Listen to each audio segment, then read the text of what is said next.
Hello again, I'm Brandon and welcome to 3 Minute Intellectual. Today we're going to be talking about the true history of a religion very few people really understand.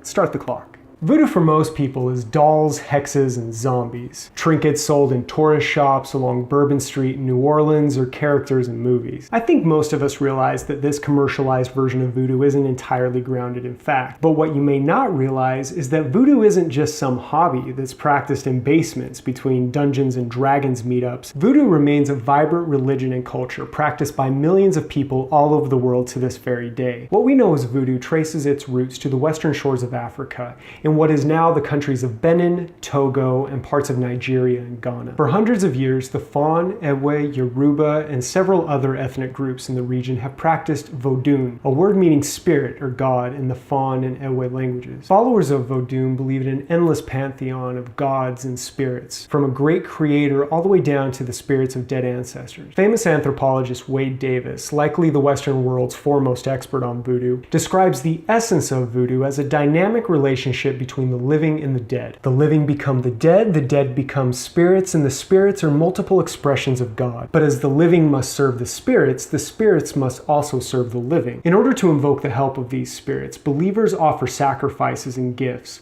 or literally invite the spirits to possess them through sacred rituals. In many of his talks, Wade Davis says, to serve the living, these spirits must become manifest.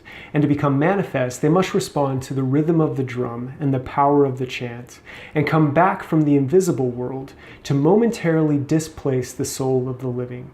And for that brief moment of spirit possession, human being and God become one. Starting in the 17th and extending into the 19th century, the followers of Vodun found themselves at the epicenter of the transatlantic slave trade. The Fon people of the Dahomey Kingdom in modern-day Benin lived right in the middle of what Europeans called the Slave Coast. At its height, the Dahomey seaport of Porto Novo accounted for nearly 20% of the entire African slave trade. Even though the Dahomey government was actively involved in the slave trade, millions of Fon and other similar ethnic groups living in the area were enslaved and shipped to places like Brazil, the Caribbean, and what would become the United States, taking Vodun with them. In the French colonies of Saint-Domingue, modern-day Haiti, and Louisiana, Vodun really flourished. French law allowed families of slaves to largely stay together, which helped traditions pass from generation to generation.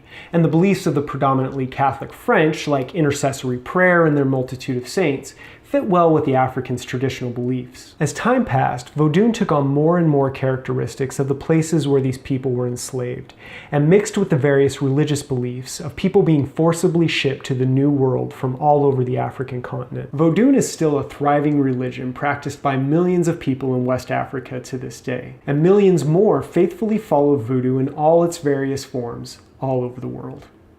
Thank you for watching another video. If you enjoyed it, please like and subscribe down below. As always, there's links to more interesting articles about this topic if you want to learn a little bit more.